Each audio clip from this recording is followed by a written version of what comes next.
Dear students, let's start chapter 5, acid, bases and salts. Before we start this chapter, we should know that in this chapter we are told that there is some taste in the acids and the bases, and we touch, we feel something, but there should be a caution that do not taste anything unless asked to do so. Do not touch anything unless asked to do so, because the acid and bases may be corrosive and may cause damage to your skin. Okay, let me introduce you to a new word, that is pH. pH is the potency of hydrogen in a solution. Okay, now if we take a solution and we put some acids or some bases in that solution in water, then a solution is formed. Now inside the solution, the hydrogen will distribute in form of ions, and the strength of this hydrogen to combine with other chemicals is the potency of that solution.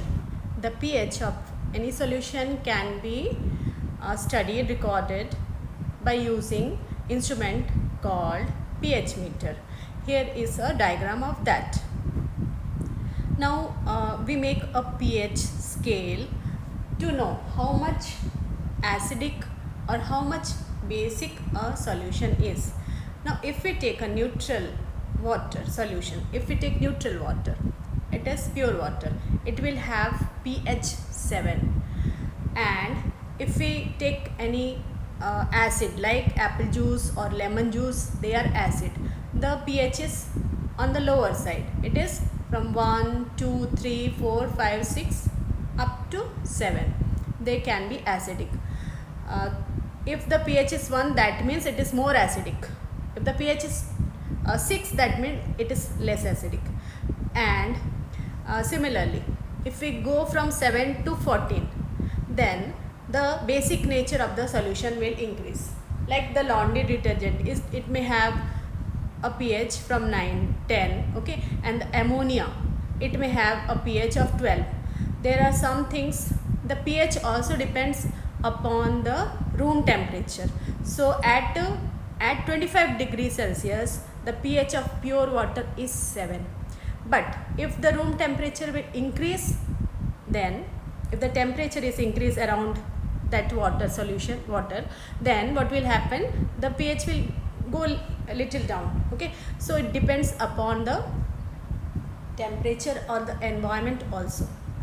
Here is another diagram to show the pH from 0 to 14. From 0 to 6 it is acidic, 7 is neutral, from 8 to 14 it is basic. When it is pH from lower side, that means 0 to 1, that means in the solution there is more hydrogen ions, H plus is more there. If it is alkaline side, means from 8 to 14, there will be OH minus ion in the solution. It will be alkaline. So the acid will contain H plus and the alkali will contain OH minus ions in the solution. Okay. So how do you know that any solution that is given to you is acid or a base? If it is sour in taste, then it is acid. And if it is bitter in taste, then it is base. Like if we take the lemon juice, then it is sour, khatta. That means it is acid. If we take soap water, then it is bitter in taste, it is base. But as you have been told, you don't taste it to know this. Okay, then the acid will neutralize base. Neutralization reaction we will study later in this chapter. The bases will be slippery in nature, like the soap water is slippery. Similarly, all the bases are slippery in nature. The acid will release hydrogen in the solution, whereas the bases will neutralize the acid and they will release hydroxide ion in the solution. Acid and bases both will conduct electricity, okay, in the aqueous solution. So let us know a little bit more about the acids. Acids are substances which are sour in taste and they turn blue litmus to red. They give hydrogen ion in the aqueous solution. The term acid is derived from Latin word acidus, which means sour. There are strong acids like HCl, H2SO4, HNO3. HCl is hydrochloric acid, H2SO4 is sulfuric acid, HNO3 is nitric acid. There are weak acids like oxalic acid and lactic acid and many other also. When the acid is in pure form, then it is concentrated acid. When we add water to it, then it will become dilute. So then by mixing water into the concentrated acid, we can make it dilute. The bases are bitter in taste and they are soapy in touch, and they will turn the red litmus to blue. They will give OH minus, that is hydroxide ion in aqueous solution. There are some strong bases like sodium hydroxide, potassium hydroxide, calcium hydroxide, etc. And there are some weak bases like ammonium hydroxide. Weak bases means the pH will be near 7, okay, and the strong acid means the pH will be near 1. Weak acid, the pH will be near 6, okay. As we move downwards, the concentration of acid will increase. As we move upward from 1 to 14, the concentration of base will increase. Now here are some examples of acids from your book. Acetic acid, that is present in vinegar, sirka, okay, that we use for making pickles. Then formic acid is present in ant sting. When the ant bite us, then we will feel irritation in that area because of the acid. Then citric acid is present in citrus food like oranges and lemons. Lactic acid is present in curd. Oxalic acid is present in spinach. Ascorbic acid is present in amla and citrus fruits.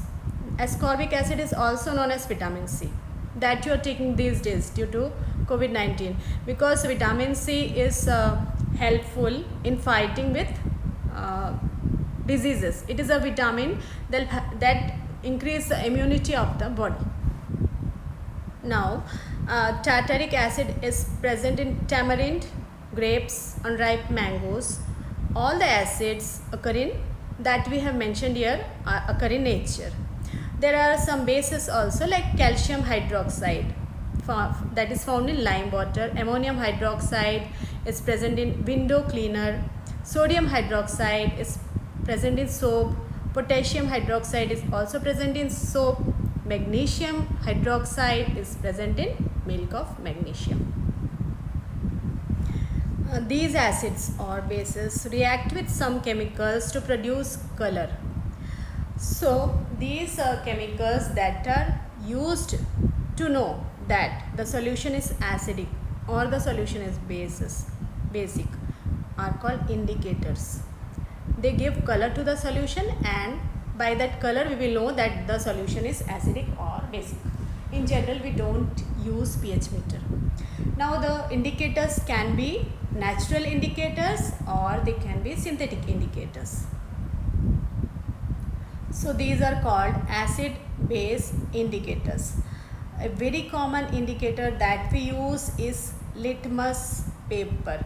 Litmus is obtained from a lichen that you can see in this picture here. This is a type of lichens, and we can extract the lichen and dissolve it in water, and then we can put it on strips of paper.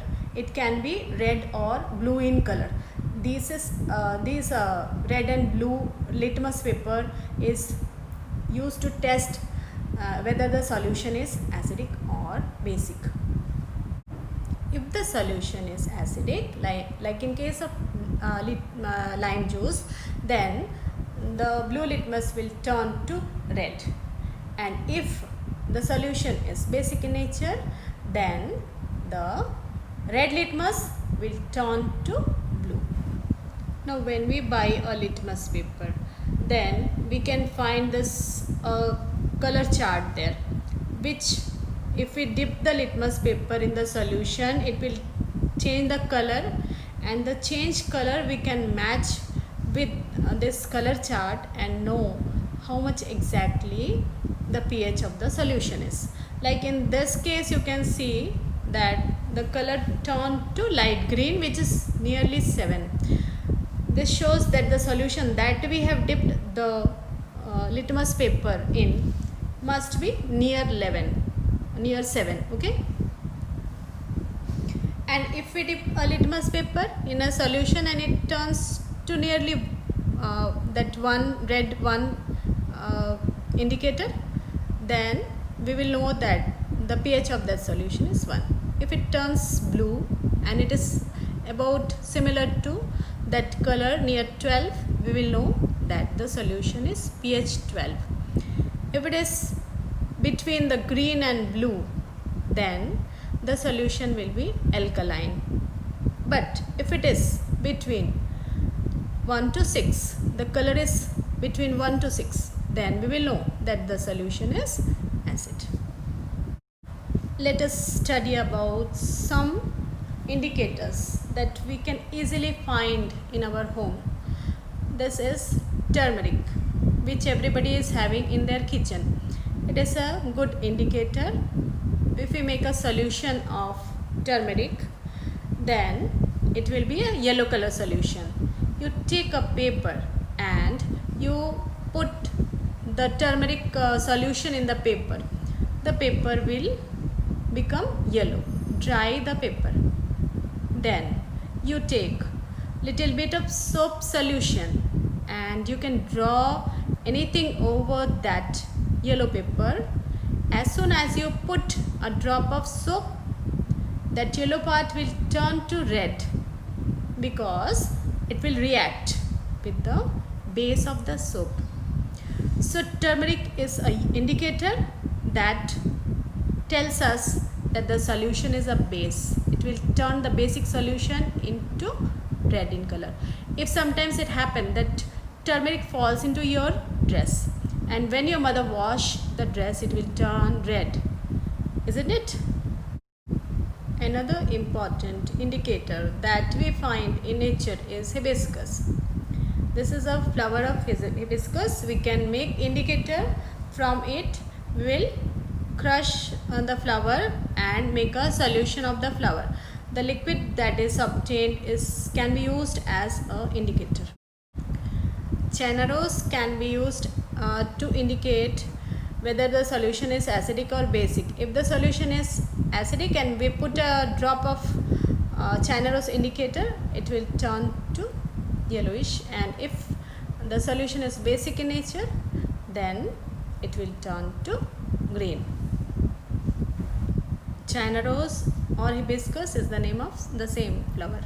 The third indicator very easily can be obtained in nature is red cabbage that you already find in the malls. You take a red cabbage, you boil it and you filter the water and you get the indicator. The red cabbage indicator in neutral solution, it will remain violet in color. In acidic solution, it will turn to red. In basic solution, it will turn to green. Here are few more indicators. Cabbage water, the purple cabbage will remain purple.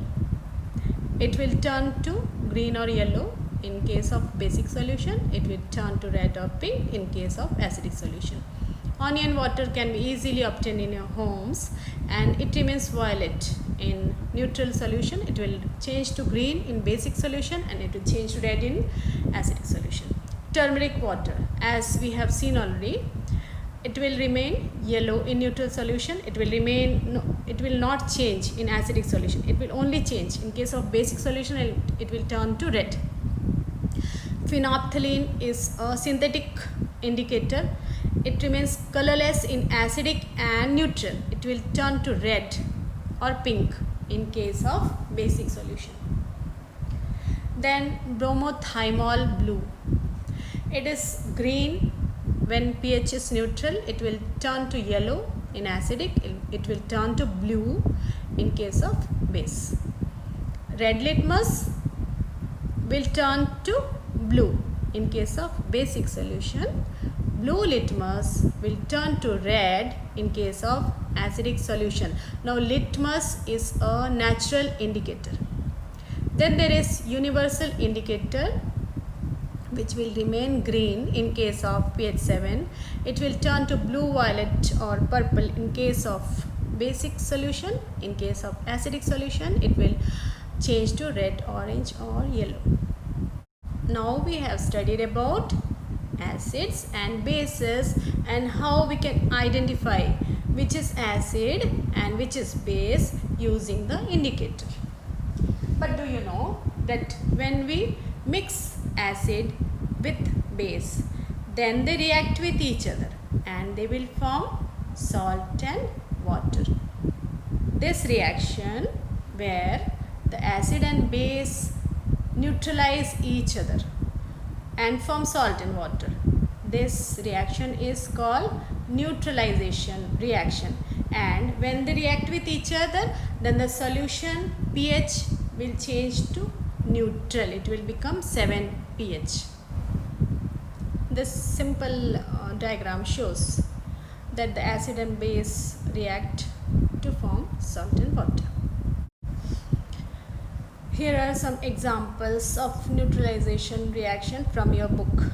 Hydrochloric acid and sodium hydroxide, they react to form NaCl. NaCl is the common salt or table salt, the salt that we eat in our homes, namak, and it will also form water. So when hydrochloric acid and sodium hydroxide are combined, they will form sodium chloride and water. Sodium chloride is a salt, and in this process the pH of the solution will become neutral. When we do a neutralization reaction, then there is always release of heat, so the solution will become hot after neutralization reaction. The neutralization reaction have many uses in our daily life, like the food we take inside our stomach, acid is produced, that is hydrochloric acid, and it is pH 2, that is very high acidic in nature. Whatever we are eating, it is going inside our stomach, and inside the stomach it is getting mixed with the hydrochloric acid, and the hydrochloric acid break down that food, help in breaking down of the food. Sometimes it happen that we don't eat anything, we remain fasting for a long time, then acid is continuously being produced in our stomach and it will not have anything to act upon it. So what will happen, we will get acidity. Now how do we neutralize this acidity? We don't get a good feeling when we get acidity. So we will take milk of magnesia, that is magnesium hydroxide, and it neutralizes the excess acid that is formed in the stomach. That is why we should not keep empty stomach. Okay. Now second example of the neutralization is when an ant bites us or any insect bites us, then some acid is released inside that part. During ant bite, formic acid is released in the skin, and this acid will cause irritation and it will cause redness. So what we'll do, we know that it is acid there, so we will take a base to neutralize it. For that we can use baking soda, which doesn't harm our skin.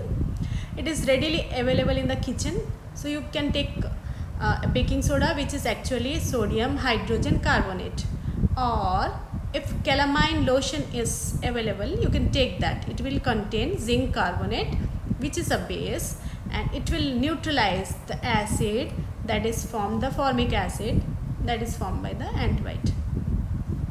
The third important neutralization reaction is for the soil quality. If the soil is too much acidic or it is too much basic, then it is not good for the crops to grow. So if the soil is more acidic, we will use quicklime, chuna, or slaked lime. So quicklime contains calcium oxide and slaked lime contains calcium hydroxide. This will neutralize the excess acidity of the soil.